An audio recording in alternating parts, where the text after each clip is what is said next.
ये हम सबके लिए बहुत पवित्र भूमि है। बहुत दिनों से पूरे देश के लोग ये सोच रहे थे कि भाई कोई तो युवा आए, कोई तो युवा नेतृत्व देश को मिले। आपके रूप में एक नया युवा नेतृत्व इस देश को मिल रहा है। आपको क्या लगता है कि आप कितना खरा उतर पाएंगे? जो उम्मीदें हैं पूरे देश के लोगों की आपसे। मैं एक बात बहुत स्पष्ट करूं, भले ही मैं, क्योंकि मेरी उम्र बहुत कम है बाबा साहब की अपेक्षा, मैं उनसे व्यक्तिगत नहीं मिल पाया। मैं क्या, ऐसे करोड़ों लोग होंगे दुनिया में जो उनसे नहीं मिल पाए, लेकिन उनके अनुयायी जरूर, उनके मिशन के पहरेदार जरूर। मैंने डॉक्टर बाबा साहब अम्बेडकर का आगरा में, जो यूपी में पड़ता है, जहां बाबा साहब रोए, उन्होंने कहा कि मुझे मेरे पढ़े लिखे लोगों ने धोखा दिया। उसके साथ लोग इतनी ही बात बताते हैं कि बाबा साहब ने वहाँ ये कहा था, सिर्फ बाबा साहब ने वहाँ एक और बात कही। और आज मेरे इस यहाँ बताने के बाद आपके दर्शक इस बात को जानेंगे, जो लोग दुनिया में आपके चैनल को सुनते हैं। बाबा साहब ने कहा कि मैं बूढ़ा हो चुका हूँ, बीमार रहता हूँ, जो मैं करना चाहता था अपने समुदाय के, उसमें ना के बराबर भी मैं नहीं कर पाया हूँ। अभी बहुत कुछ करना बाकी। मैं शहरों से निकल के अब मैं गांव की तरफ जाना चाहता हूँ, लोगों को जगाने के लिए, लोगों को तैयार करने के लिए। इस उम्र में मैं अपने चारों तरफ ये देखता हूँ कि इस तंबू का बंबू बनने वाला कोई तो युवा मिले, कोई तो युवा खड़ा हो जो इस तंबू का बंबू बन के इस आंदोलन को आगे चलाए। जब मैं अपने चारों तरफ देखता हूं तो मुझे निराशा हाथ लगती है कि ऐसा कोई भी युवा नजर नहीं आता। जब बाबा साहब ने बात की तब तो मैं पैदा नहीं हुआ था, लेकिन जब मेरे पिता ने मुझे बात बताई तब मुझे होश था। और मैं उसी तंबू का बंबू बनने का प्रयास कर रहा हूँ, और उसमें जितना समय मेरे पास है, पिछले 10 साल से लगातार, और आपने अभी कहा कि उस पर आप कितने खरे उतरेंगे, तो मैं आपको पूरी जिम्मेदारी से कहता हूँ, सामाजिक परिवर्तन, आर्थिक मुक्ति और राजनीतिक शक्ति हासिल करने का जो आंदोलन, उस पे कड़ी दर कड़ी सीख के हम लोग आगे बढ़ते रहेंगे। और जो आज मैं यहाँ महसूस करता हूँ, और मेरी ये शिकायत नहीं है, लेकिन मेरी ये पीड़ा है कि महाराष्ट्र में और देश में हम 4 दिनों पे बहुत बड़े पैमाने पे इकट्ठा होते हैं। एक तब जब बाबा साहब ने धम्म की दीक्षा ली, एक 6 दिसंबर को जब हम उनका परिनिर्वाण दिवस मनाते हैं, एक 14 अप्रैल को जब हम बाबा साहब डॉक्टर भीमराव अम्बेडकर जी की जयंती मनाते हैं, और एक महाराष्ट्र में तब लाखों की संख्या में जब हम 1 जनवरी को बाबा साहब के दिखाए रास्ते पे चल के भीमा कोरेगांव जाते हैं। लेकिन हम बाबा साहब की इन सारी बातों को मानते हैं, लेकिन जब बाबा साहब ये कहते हैं कि पॉलिटिक्स द मास्टर की राजनीतिक सत्ता वो चाबी है जिससे आप अपनी सारी समस्या को हल कर सकते हैं, तो इस बात की तरफ जो है ये कमजोर वर्ग क्यों नहीं सोचता, मुझे इस बात की तकलीफ। हम वो कहते थे, साहब ने भी ये बात हमें कहीं आंदोलन में, कैडर में, कि दूसरों के महलों से अच्छी होती अपनी झोपड़ी, उसमें आदमी मालिक होता है। क्यों अभी भी हमारे लोगों के अंदर मालिक वाली सोच पैदा नहीं हुई? राजतंत्र में हम अधिकार विहीन थे,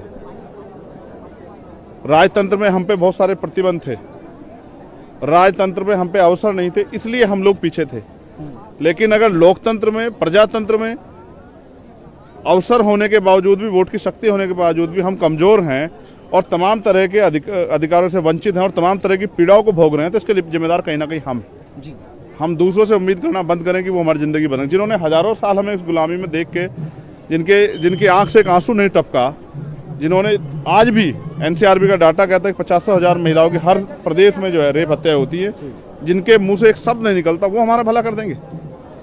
ये बात हमें बहुत दिन पहले समझ आ जानी चाहिए थी, लेकिन हमें नहीं आई। बिल्कुल, मैं आपको रोकूंगा।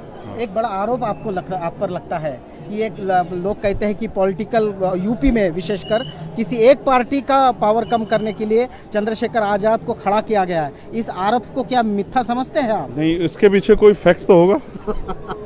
पहली बात, इसका जवाब आप नहीं दे पाएंगे जब मैं आपसे पूछूंगा कि जब आरपीआई डॉक्टर बाबा साहब अम्बेडकर का मसौदा तैयार हुआ था, आरपीआई बाबा साहब का विजन था, तो बीएसपी क्यों बनाई? बिल्कुल। क्या मान्यवर काशीराम साहब इसका जवाब दे सकते हैं? जो लोग मुझसे ये सवाल पूछ रहे हैं, क्या उन पे इसका जवाब है कि आरपीआई के रहते उन्होंने बीएसपी क्यों बनाई? जब आरपीआई के लोगों ने मान्यवर काशीराम साहब को उनकी क्षमता के हिसाब से अवसर नहीं दिए, तब उन्होंने बीएसपी बनाई। और जब बीएसपी के लोगों ने चंद्रशेखर आजाद को उसकी क्षमता के हिसाब से काम करने का मौका नहीं दिया, तमाम तरह से जेलें काटने और मुसीबतें झेलने के बावजूद, तब चंद्रशेखर उनके साथियों ने एएसपी बनाने का निर्णय लिया। उसे भी छोड़ो, आरोप किसके ऊपर नहीं लगे? बाबा साहब के ऊपर आरोप नहीं लगे? बाबा साहब को तो इस देश के लोग अंग्रेजों का एजेंट कहते थे, और मान्यवर काशीराम साहब को सीआई का एजेंट कहते थे। किसको नहीं अपमानित किया गया? मैं अकेला व्यक्ति हूँ जिसके ऊपर आरोप लग रहे हैं। बाबा साहब के ऊपर आरोप नहीं लगे? कोई एक आदमी बताओ इस मिशन का जिसके ऊपर आरोप नहीं लगे, और जिसने अपमानना साहू ज्योतिबा फूले हो, साहू जी महाराज हो, माँ सावित्रीबाई फूले हो, नारायणा गुरु हो, चाहे डॉक्टर बाबा साहब अम्बेडकर हो, चाहे मान्यवर काशीराम साहब हो, मान्यवर दीना बना वाल्मीकि साहब हो, मावना रामसु वर्मा हो, संतराम बीए कुछ प्रजापति जी हो, बाबू जगदेव प्रसाद कुशवाहा, जननायक कपूरी ठाकुर, कोई ऐसा एक बताओ जिसने अपने लोगों से जो है आलोचना ना सही हो, आरोप ना सही हो। और समाज, फिर आप मेरी, जब हम धम्म चक्र परिवर्तन की बात करते हैं तो हम परिवर्तन से घबराते क्यों? बिल्कुल, आज नहीं तो कल हमें गुलामी की बेड़ियां काटनी है, नहीं काटनी। आप नहीं चाहते कि बौद्ध में भारत बने? बिल्कुल चाहते हैं। जो बाबा साहब का सपना था कि इस देश की सर्वोच्च कुर्सी पे अंबेडकरवादी विचारधारा को, बुद्ध की विचारधारा को मानने वाला व्यक्ति बैठे, तो उसका सपना कहाँ पहुंचा है?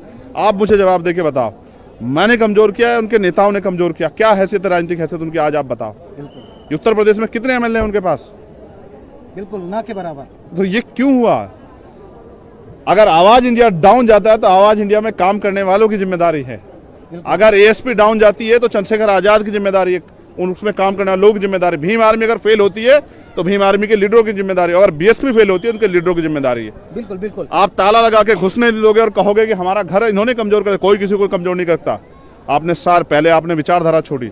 ऐसा क्या हुआ कि 2006 में काशीराम साहब के जाते ही आपने 2 महीने में विचारधारा छोड़ के बहुजन से सर्वजन कर दिया और हाथी नहीं गणेश कर दिया? समाज अपने नेता भरोसा करता, लेकिन समाज गूंगा बहरा नहीं है। बिल्कुल, समाज बिल्कुल गूंगा बहरा नहीं है। चंद्रशेखर जी, एक बहुत बड़ी बात देश में चल रही है कि अब 2024 के बाद जब मोदी जी फिर से पीएम बनेंगे तो इस राष्ट्र को हिंदू राष्ट्र घोषित किया जाएगा, यहाँ मनुस्मृति आएगी। क्या ये मुमकिन है जब तक चंद्रशेखर आजाद इस भूमि में है? नहीं, ये चंद्रशेखर आजाद छोड़ो। चंद्रशेखर आजाद भी तो एक सामान्य व्यक्ति है। ये जो आप सैलाब देख रहे हैं ना जी, 2 अप्रैल को सिर्फ एक कानून से छेड़खानी करने का प्रयास हुआ था, अगर आपको याद हो, 18 मार्च को, और वो सुप्रीम कोर्ट ने कहा था, जिसको कहते हैं कि सुप्रीम कोर्ट देश की सबसे बड़ी अदालत है। और 2 अप्रैल का एक दिन का आंदोलन नहीं झेल पाई सरकार। हमारे खून, ये जो खून है डॉक्टर बाबा साहब अम्बेडकर का खून है, संविधान की। तो अच्छा, आप इस बात को भी समझो जी, संविधान से सुरक्षा उन लोगों को मिली है जिनकी संख्या कम है। हाँ। हमें तो संविधान के रहते भी हमें अन्याय अत्याचार सहने पड़ते, क्योंकि हम पे राजनीतिक पावर नहीं है। तो मैं फिर आपसे कहूंगा, मोदी जी हो, पहली बात तो हम ये क्यों तय करें कि मोदी जी प्राइम मिनिस्टर बनेंगे? जी, जरूर थोड़ा है कि प्राइम मिनिस्टर बनेंगे, क्या अब तो ना बने? बिल्कुल। लेकिन अगर मैं कहता हूं किसी की सरकार आ भी जाती है, तो यहां जब तक अम्बेडकरवादी है तब तक तो इस देश के संविधान को फेरबदल, क्योंकि पार्लियामेंट में पावर है, तो वो उसमें जो है अमेंडमेंट कर सकते हैं। बिल्कुल। लेकिन अगर कोई कठोर छेड़खानी का प्रयास करेंगे तो उनको 2 अप्रैल बहुत अच्छी तरह याद है, और उसके बाद दोबारा हिम्मत नहीं पड़ी। उसी सरकार ने, जो सरकार हमेशा आरएसएस भारतीय जनता पार्टी सरकार जो अम्बेडकरवाद के खिलाफ रही, बाबा साहब के खिलाफ रही, उसी सरकार ने पार्लियामेंट में जो है सेशन बुला के और उस बिल को पास करके जो है सुप्रीम कोर्ट के ऑर्डर को खत्म करने का काम किया। ये भी आपको याद होना चाहिए। बिल्कुल। एक महत्वपूर्ण बात है कि ये कहा जाता है कि ये तमाम देश में जितने भी वंचित लोग हैं, शोषित है, अम्बेडकरवादी हो गए, पेरियारवादी हो गए, फुलेवादी हो गए, इनको इकट्ठा लाना बहुत जरूरी है। आपका क्या स्ट्रेटेजी है कि दक्षिण से के उत्तर तक, पूर्व से लेकर पश्चिम तक, इन विचारधाराओं को मानने वाले जो लोग हैं, इनको एक साथ एक संग कैसे किया जाए? देखो, फिर आप संघ में शक्ति होती है, मैं इस बात को मानता, लेकिन मैं ये कह रहा हूँ, इन सब लोगों के रहते हुए संविधान पे खतरा मंडरा रहा है, तो यानी कि वो अपना काम जिम्मेदारी से नहीं कर रहे। अब तो वो दल भी जो देश के दूसरी बड़ी शक्ति है, वो भी कहने लगे जातिगत जनगणना होनी चाहिए जी। और जिस बात को 30 साल पहले मान्यवर काशीराम साहब कह रहे थे, इसकी इतनी संख्या और उसकी हिस्सेदारी, वो भी इसकी बात करने लगे। आप ये समझो, जमीन पे आंदोलन कितना तेज हो गया है। चोटी पे बैठा आदमी तभी कुछ बोलता है जब धरातल बहुत जोर से गर्म हो जाती है, यानी कि दलित, पिछड़े, आदिवासी और अल्पसंख्यक समाज में मनोबल भी पैदा हो गया है, और उनकी जो वैचारिक शक्ति है, तार्किक शक्ति है, उनकी संघर्ष की शक्ति भी बढ़ रही है। इसका परिणाम है कि देश के जो सर्वोच्च दल हैं वो भी आज बाबा साहब की बात करने लगे हैं, फूले पेरियार की बात, साहू की बात करने लगे हैं। तो ये आसानी से नहीं होंगे। सबके अपने अपने एजेंडे हैं, सबके अपने अपने उद्देश्य हैं, सबके अपने अपने लक्ष्य हैं, सबकी अपनी अपनी सुविधाएं हैं। कोई किसी रास्ते से जाना चाहता है। मेरा ये मत है, अगर मुझसे कहो तो मैं पहल करने को तैयार हूं कि सब लोग इकट्ठे हों, और अगर उनमें से कोई पहल करने को तैयार हो तो मैं साथ हूं। लेकिन फिर मैंने आपको कहा कि अपने लक्ष्य के लिए ब्राह्मणवादी एक हो सकते हैं, लेकिन अपने लक्ष्य को प्राप्त करने के लिए अम्बेडकरवादी एक नहीं हो सकते। इस ईगो को भी थोड़ा सा डाउन लाना चाहिए। बिल्कुल। और मैं समझता हूँ एक समय आएगा, परिवर्तन प्रकृति का नियम है, क्या तो ये लोग खुद अपने आप अपनी ईगो हटा के एकजुट होंगे, वरना समय इनको एकजुट कर देगा। ऐसा भी जैसे इंडिया अलायंस बना है, ऐसे ही समय बहुत ताकतवर होता है। बिल्कुल, समय बहुत ताकतवर होता है। इस वक्त लाखों दर्शक आपको आवाज इंडिया टीवी पर लाइव देख रहे हैं और ये 67वां धम्म दीक्षा दिवस मना रहे हैं। हमारे दर्शकों के लिए चंद्रशेखर आजाद क्या मैसेज देना चाहेंगे? मैं एक ही संदेश देना चाहूँगा, जो लिखा, ये आपके चैनल का नाम बड़ा प्यारा आवाज़, तो जब तक शोर नहीं मचाओगे तब तक आपकी बात ही नहीं होगी। और आवाज़ इंडिया बहुत अच्छा काम कर रहा है, वो इसी तरह से आगे बढ़े। लेकिन जो देश दुनिया में अम्बेडकरवादी रहते हैं, मैं उनसे कहूँगा कि वो बाबा साहब की हर बात को फॉलो करें, बाबा साहब के विचारों पे भी पहरा दें, बाबा साहब का जो धम्म का कार्य है उसको भी आगे बढ़ाएं, बाबा साहब के राजनीतिक शक्ति हासिल करने का लक्ष्य है उस पर भी आगे बढ़ें, और अपने मीडिया चैनल्स भी बनाएं, अपने अखबार भी चलाएं, अपने यूट्यूब चैनल्स भी बनाएं, अपनी जो है बड़े बड़े स्कूल कॉलेज भी बनाएं, अपने बड़े बड़े हॉस्पिटल बनाएं।